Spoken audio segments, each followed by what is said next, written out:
सो मेरे पास काफ़ी सारे DMs एंड कमेंट्स आ रहे थे regarding which is a better college, IIIT Delhi या DTU। जैसे तुम में से काफ़ी सारे लोगों को सेम ब्रांच मिल रही होगी IIIT दिल्ली एंड DTU में, and you may be confuse कि इन दोनों कॉलेजेस में से कौन सा कॉलेज चूज़ करें, right. So this video is all about the comparison between IIIT Delhi and DTU। तो DTU से we have one of my friends Rupanshu Gupta here. Hello everyone, so this is Panshu Gupta here. मैं DTU में software branch में हूँ और इस साल first year complete किया है। प्रकाश भाई क्षेत्र भाई के कहने पर मैं यहाँ पर आ गया हूँ। तो IIIT दिल्ली में तुम्हें सारी कंप्यूटर साइंस से रिलेटेड ब्रांचेस मिल जाती हैं along with EC and EV। बाकी कॉलेज ने इस साल एक नई ब्रांच भी इंट्रोड्यूस करी थी which is computer science and economics. And first semester के बाद तुम लोग अपनी ब्रांच जो है वो अपग्रेड भी कर सकते हो based on your first semester CGPA।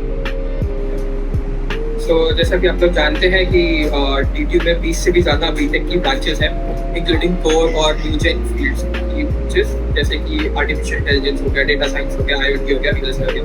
इस साल DTU ने 3 नई ब्रांचेस इंट्रोड्यूस करी हैं जो कि computer science with data analysis है और information technology with cyber securities है और VLSI इन इलेक्ट्रॉनिक्स कम्युनिकेशन। सो ये तीनों ही ब्रांचेस बहुत बेहतरीन ब्रांचेस हैं और ये बहुत ही प्रॉमिसिंग फ्यूचर को डिसाइड करती है। अच्छा, एक चीज़ और ऐड कर देना इसमें कि DTU के अंदर आप स्विचेस और माइनर्स डिग्री भी यूज ले सकते हो और साथ में ड्यूअल स्पेशलाइजेशन की डिग्रीज DTU में बहुत आसानी से कर सकते हो। हाँ, इससे रिलेटेड IIIT में भी है कि along with your main degree, जैसे फॉर एग्जांपल तुम लोग माइनर्स जो है कंप्यूटर साइंस या इकोनॉमिक्स में भी कर सकते हो। So recently I came across a great platform called pre college. So college join करने से पहले हमारे दिमाग में कॉलेज से रिलेटेड काफ़ी सारे डाउट्स होते हैं, राइट। सो इस प्लेटफॉर्म के थ्रू तुम एक 1-on-1 ऑनलाइन सेशन बुक करके उसी कॉलेज के स्टूडेंट के साथ अपने सारे डाउट्स क्लियर कर सकते हो। जैसे अगर तुम्हें IIIT से रिलेटेड कोई भी डाउट है तो तुम इस प्लेटफॉर्म के थ्रू मेरे साथ एक 1-on-1 ऑनलाइन सेशन बुक करके अपने सारे डाउट्स क्लियर कर सकते हो। So fees as you all know IIIT Delhi में काफ़ी ज़्यादा है, मतलब बीटेक की बात करें सिर्फ तो 20 लाख रुपीज़ है, and if you add hostel also तो 25 लाख रुपीज़ के अराउंड हो जाता है टोटल बीटेक। सो हाँ, being a state university IIIT Delhi में फ़ीस तो मतलब काफ़ी ज़्यादा है।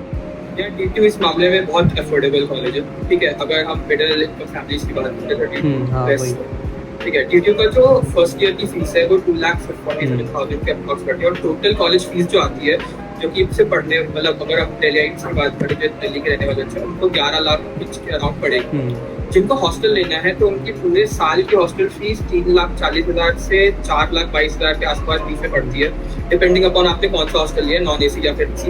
तो आउटसाइड दिल्ली वालों को टोटल कॉलेज की फीस 14,50,000 से 3,30,000 के अराउंड लगेगी। डेफिनेटली अगर fees is a concern for you, DTU is definitely better than IIIT। एक चीज़ और ऐड करना चाहूँगा, हमारे कॉलेज में हमें बहुत सारी स्कॉलरशिप अपॉर्चुनिटीज मिलती हैं। जो भी इकोनॉमिकली वीकर सेक्शन वाले बच्चे होते हैं उनके लिए अप टू 100% स्कॉलरशिप्स अवेलेबल होती है।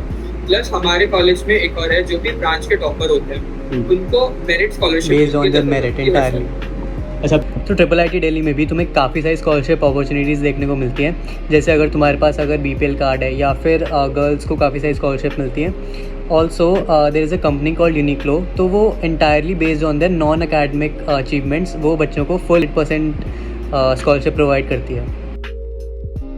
सो IIIT दिल्ली का जो कैंपस एरिया है दैट इज़ अराउंड 25 एकर्स। तो एरिया वाइज तो देखो थोड़ा कैंपस छोटा है, लेकिन जैसे मैंने अपनी लास्ट वीडियो में भी बताया था कि काफ़ी बढ़िया कैंपस मिलता है तुम्हें कॉलेज का। जो कैंपस में ग्रीनरी है, काफ़ी ग्रीन कैंपस है, एंड ओवरऑल जो वाइब है कॉलेज की वो बहुत ही सही है।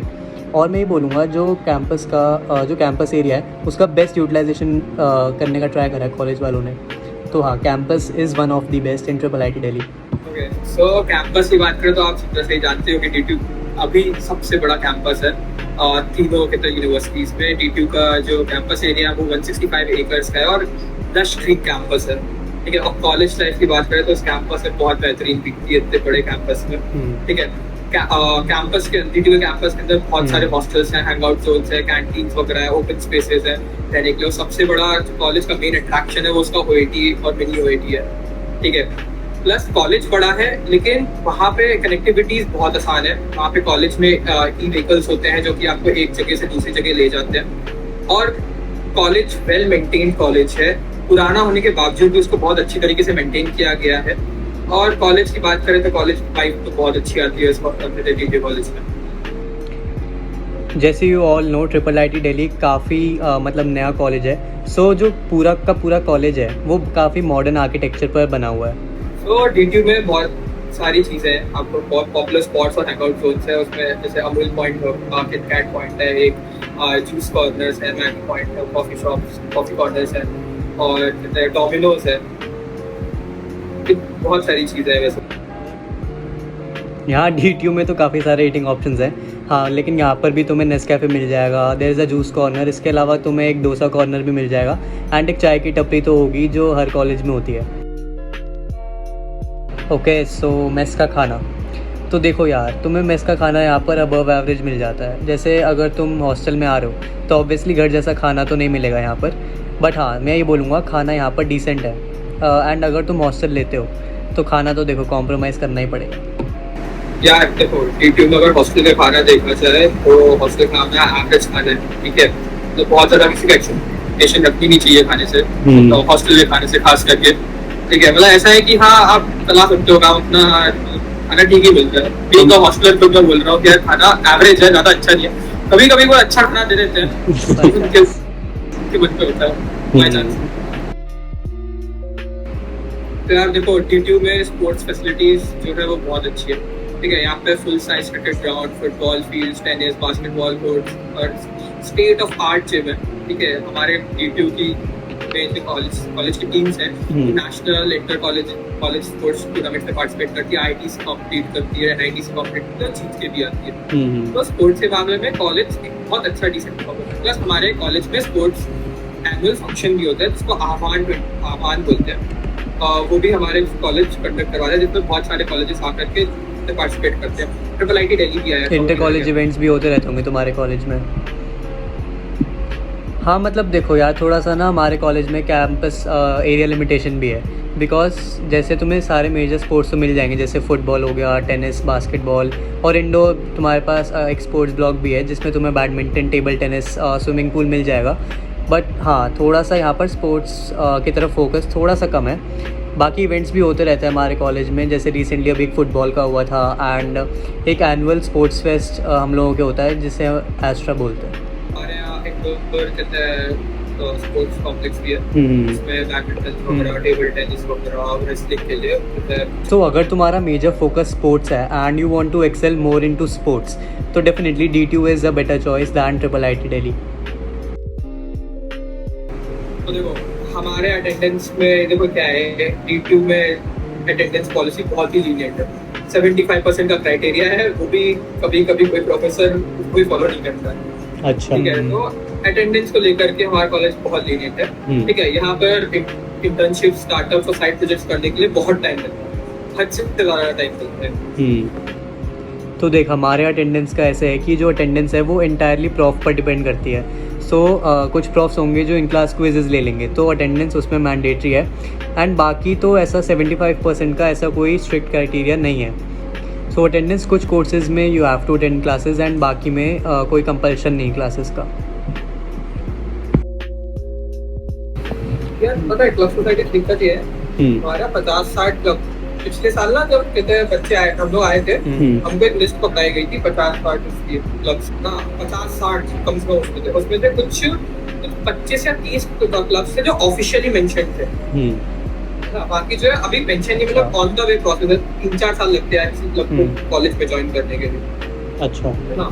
और एक्टिव देखा जाए तो एक्टिव है यार, कम से कम 40 क्लब्स एक्टिव है कॉलेज। DTU में तो आई गेस क्लब्स काफ़ी एक्टिव रहते हैं, वीकली या फोर्टनाइट बेसिस पर इवेंट्स करवाते रहते होंगे क्लब्स। वीकली बेसिस पर हमारे कॉलेज में एटलीस्ट किसी एक महीने में जो सबसे कम फेस्ट हुए थे वो 3 फेस्ट से थे।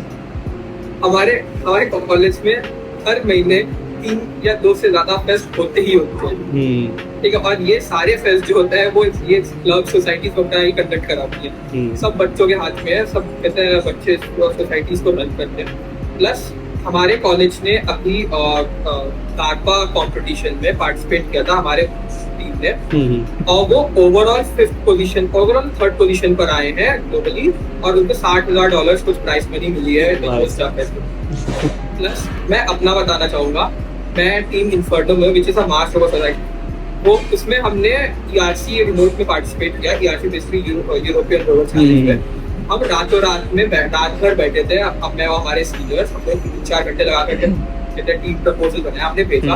हम ग्लोबली 5th रैंक पर सिर्फ 3-4 घंटे की मेहनत, और हम लेजेंड रात में 3-4 बजे तक ऑनलाइन बैठ करके काम किया, और हमारे सीनियर्स को लैब में जाके बैठे हुए थे। तो अगर हम सोसाइटी का क्लब्स का देखा जाए, बच्चों को बहुत ज्यादा टाइम मिलता है करने के लिए, तो वो लोग बहुत ही शिद्दत से इसको करते हैं, जैसे कि वो कॉर्पोरेट में कितने जॉब कर रहे होते हैं, वैसे हमारे सोसाइटी का कल्चर। यहाँ पर देख सोसाइटीज़ का ऐसा है कि ऐसा नहीं है सोसाइटीज़ डेड हैं, बट रिलेटिवली अगर मैं बताऊँ तो काफ़ी कम इवेंट्स होते हैं सोसाइटीज़ एंड क्लब्स वगैरह के।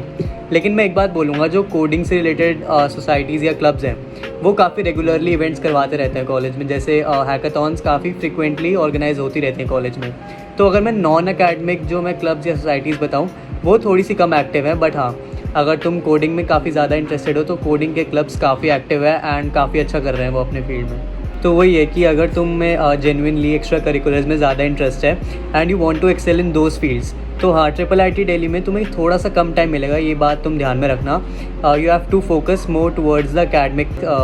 एक चीज IIIT दिल्ली की मेंशन करना चाहूंगा, IIIT दिल्ली की जो टीम से जो हैकाथॉन्स में पार्टिसिपेट करती है, बच्चों की टीम, मैं क्लब्स की बात नहीं करता, मैं सिर्फ बच्चों की टीम की बात कर रहा हूँ, वो बहुत ही पैशनेटली कहते हैं काम करती है, ठीक है, प्रोफेसर्स के साथ मिल करके, तो बहुत अच्छा कंपटीशन देखे जाए। ऐसा नहीं उनके पास टाइम नहीं होता, बट उनके पास एक्चुअली में टाइम नहीं होता है, बट उनके प्रोफेसर्स ही उनको इतना सिखा देते हैं कि उनको अलग से सीखने की जरूरत पड़ती नहीं है।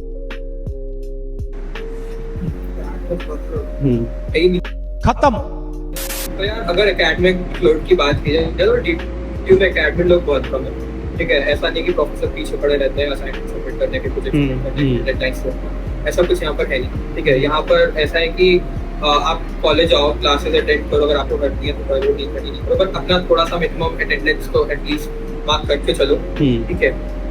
बट आपको जो असाइनमेंट्स मिलते हैं वो महीने में 1-8 बार मिलते हैं। कोई चैप्टर खत्म हो गया, मतलब कोई यूनिट खत्म हो गया, उसके बाद प्रोफेसर असाइनमेंट दे देता है, वो इस तरह में करके देते हो। प्रोजेक्ट्स की at the end of the semester submit करना होता है, वो भी मेजरली प्रोजेक्ट्स होते हैं, कुछ ही कोर्सेज में प्रोजेक्ट्स होते हैं, तो एकेडमिक लोग हमें इतना ज़्यादा नहीं। तो इसके रिगार्डिंग तो मैंने अपनी लास्ट वीडियो में भी डिस्कस किया था कि तुम्हें रेगुलरली असाइनमेंट्स मिलते रहते हैं, एंड काफ़ी बार ऐसा भी होगा कि कोर्सेज में जो असाइनमेंट तुम्हें सबमिट करना है उसकी डेडलाइन सेम डे होगी, तो हाँ असाइनमेंट्स की डेडलाइंस क्लैश भी करती हैं, बट हाँ अगर तुम थोड़ा सा मैनेज करो तो असाइनमेंट्स हो जाते हैं जैसे तैसे। मतलब वही है कि DTU के कंपैरिजन में तुम्हें डेफिनेटली प्रोजेक्ट्स एंड असाइनमेंट्स वगैरह हो गए एंड क्विज़ वगैरह हो गए, वो डेफिनेटली ज़्यादा मिलेंगे फॉर अ पर्टिकुलर कोर्स। तो इसमें यही है, तुम्हें सीखने की अपॉर्चुनिटी ज़्यादा मिलती है उस कोर्स में अगर तुम्हें जेन्युइनली इंटरेस्ट है तो। एक चीज और ऐड करूंगा, हमारे यहाँ जो लैब्स वगैरह होती है उसमें हमें असाइनमेंट्स और कहते हैं लैब फाइल्स वगैरह सबमिट करनी पड़ती है। तो एट द एंड टाइम जब सेमेस्टर खत्म होता है अपना, तब हमें थोड़ा सा शेड्यूल हेक्टिक हो जाता है, कुछ 3-4 दिनों का शेड्यूल, जब हमें फाइल्स वगैरह सबमिट करनी होती है, क्योंकि वो एक साथ ही सारी फाइल्स को एक हफ्ते में दे देते हैं सबमिट करने के लिए लास्ट डेट को, और हमारा इतना सही है। हाँ वो ये एंड ऑफ द सेमेस्टर तो सारे कॉलेजेस में काफ़ी हेक्टिक हो जाता है सबके लिए, बिकॉज सारे के सारे प्रोजेक्ट डेडलाइंस तुम्हें at the end of the semester submit करना होता है सारा।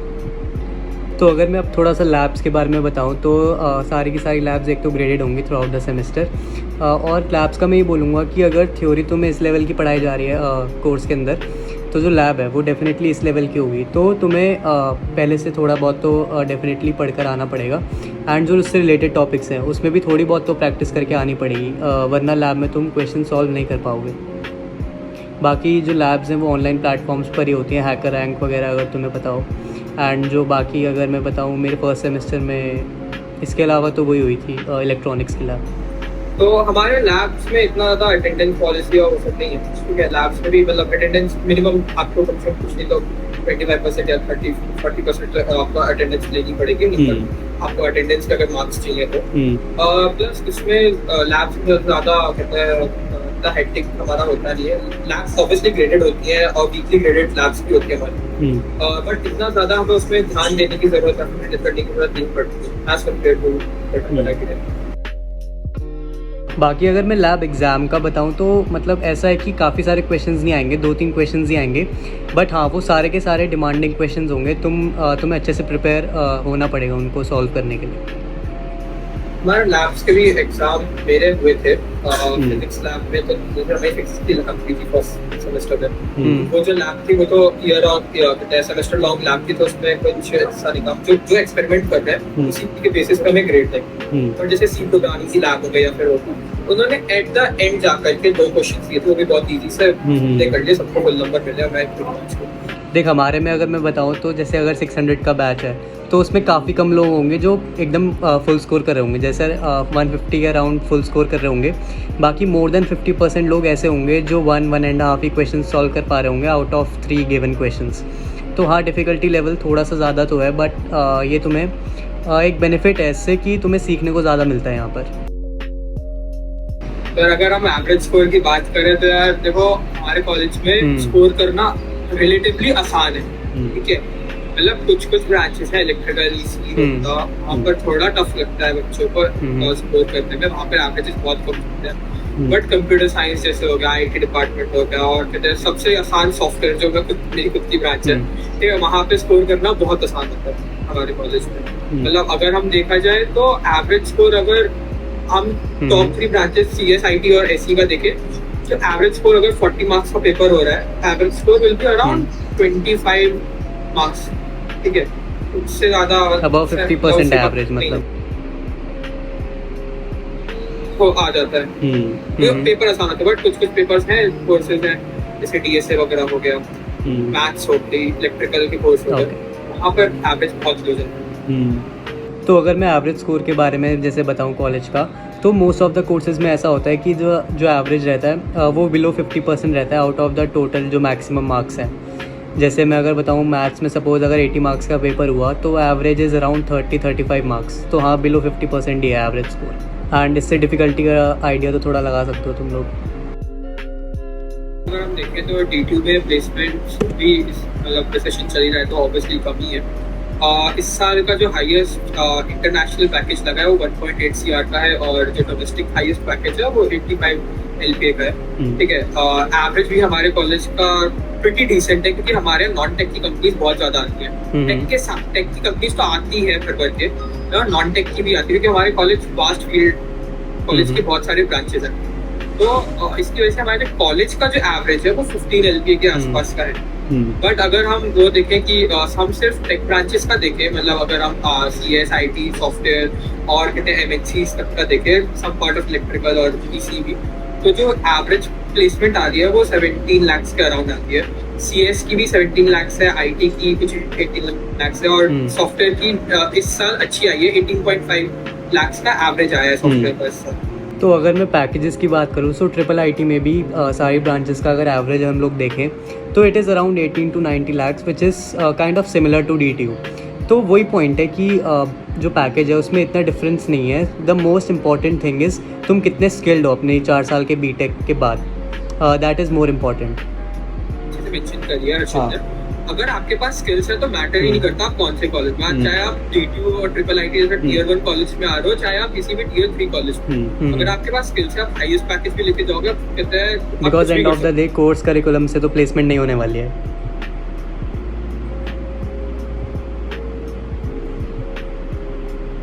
मिनिमम CGPA क्राइटेरिया अगर तुम फुलफिल कर रहे हो and you have the required skills तो प्लेसमेंट हो जाएगी तुम्हारी, इररिस्पेक्टिव ऑफ योर कॉलेज, तुम DTU से हो, NSUT से हो या फिर IIIT से हो। हमारे कॉलेज में कहते हैं नॉन टेक वाली ब्रांचेस भी है, जैसे मैकेनिकल, सिविल, प्रोडक्शन वगैरह हो गया, बायोटेक्नोलॉजी का। तो ऐसा नहीं है कि उनके लिए बिल्कुल ही सीट्स ओपन नहीं होती है टेक ब्रांचेस के लिए। हमारे कॉलेज में टेक ब्रांचेस के लिए उनके लिए भी सीट्स ओपन होती है। कुछ कंपनीज टॉप 5 कंपनी शायद कहते हैं अपनी सीट्स ओपन नहीं करती, बट बाकी बहुत सारी कंपनी उन टेक ब्रांचेस के लिए भी, अगर आपके पास कहते हैं स्किल्स हैं तो आपके लिए टेक में भी जॉब्स हैं DTU। IIIT में भी ऐसी है बिकॉज सारी कंपनीज जो है वो हर ब्रांच के लिए ओपन होती है। एंड कुछ स्टार्टअप ज़रूर हैं ऐसे जो EC/EV जैसे ब्रांचेज होगी वो ब्रांच स्पेसिफिक हो जाते हैं। लेकिन हाँ जो काफ़ी सारी जो टॉप कंपनीज होगी, मान लो माइक्रोसॉफ्ट हो गया या फास्ट रिटेलिंग हो गया, they are open for all branches. हमारा भी कितने इलेक्ट्रिकल से भी सैमसंग इलेक्ट्रिकल से बहुत सारे बच्चे लेके जाता है। एनवीडिया कहते हैं इसी से बहुत सारे बच्चों को लेके जाते हैं। मैकेनिकल से भी काफी मेरे सीनियर्स हैं जिनकी सर प्लेसमेंट लगी है टेक। और प्लस नॉन टेक में हमारा सबसे अच्छी बात है कि PSUs आती है। मतलब जो बच्चे PSUs के लिए कहते हैं, जो गवर्नमेंट जॉब्स के लिए और PSUs वगैरह के लिए तैयारी करते हैं, तो हमारे कॉलेज में एक तो सबसे ज्यादा तो टाइम मिलेगा उनको पढ़ने के लिए। प्लस उनके साथ साथ क्या होता है कि आप M.Tech मतलब मास्टर्स करने के लिए आपको गेट का पेपर देना है, UPSC का पेपर। तो हमारे कॉलेज में बहुत सारे ऐसे बच्चे हैं जिन्होंने गेट फोड़ किए, जिन्होंने UPSC फोड़ की है। अभी रिसेंटली मेरे खुद के सीनियर हैं, मतलब मैं जान पहचान में, उनकी ऑल इंडिया रैंक 612 आई है UPSC। तो ये बहुत बड़ी बात है वहाँ पे रहकर। तो ये तो है, आप सिर्फ टेक में ये नहीं है कि आपको सिर्फ टेक में ही जॉब चाहिए, अगर नॉन टेक में भी चाहिए तो बहुत वही अगर टेक में एक्सेल करना है तो टेक में एक्सेल कर सकते हैं, एंड नॉन टेक में अगर एक्सेल करना है तुम्हें तो नॉन टेक में भी तुम एक्सेल कर सकते हो। तो वही है, अगर तुम अपने स्ट्रॉन्ग पॉइंट्स राइट टाइम पर आइडेंटिफाई कर लो तो तुम्हें काफ़ी आसानी से पाथ मिल जाएगा अपना। आप लोग सब लोग जानते हैं DTU फेमस किस चीज के लिए। एक ही फेस्ट है जो पूरे दिल्ली में पूछता है, वो है NG फेस्ट। ठीक है, लाखों की भीड़ आती है, 2-2.5 लाख बच्चे एक जगह पे खड़े होते हैं। ठीक है, और कितने सोनू निगम के साथ, कितने विशाल शेखर के साथ, सुनिधि चौहान के साथ, डिवाइन के साथ गा रहे होते हैं, झूठ रहे होते हैं, मस्ती मौज कर रहे होते हैं। तो फेस्ट तो DTU में हर महीने होता है, हर महीने में 2 से 3। एंड पता है हर्षित, जब कहते हैं कॉलेज का एंड होने लगा था ना, मतलब फरवरी मार्च अप्रैल के महीने छूटे ना, तब हमें लग रहा था यार बस करो यार, अब बहुत ज्यादा हमने कहते हैं फेस्ट झेल लिया, अब पढ़ाई नहीं कर पा रहे, अब इतने फेस्ट दबा करके ऊपर।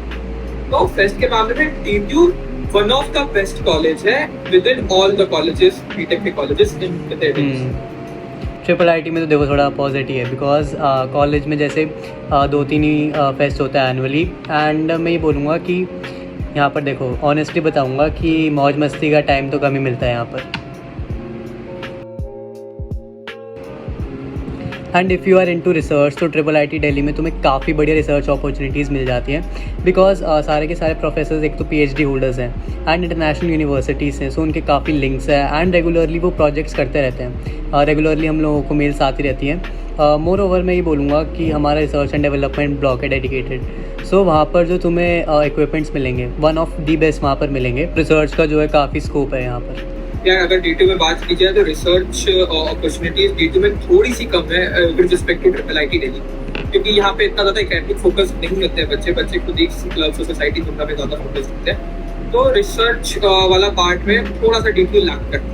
बट हाँ, यहाँ पर रिसर्च फैसिलिटीज़ है और डेवलप कर रहे हैं। जैसे हमारे भी कॉलेज में NVIDIA से कोलैब करके मशीन लर्निंग लैब को एस्टैब्लिश किया गया है, 5G टेक्नोलॉजी की लैब को एस्टैब्लिश किया गया है। बट हमारे कॉलेज का रिसर्च और रिसर्च डेवलपमेंट वाला जो सेक्टर है वो बहुत ही ज़्यादा बढ़ता जा रहा है और आगे बढ़ता रहेगा।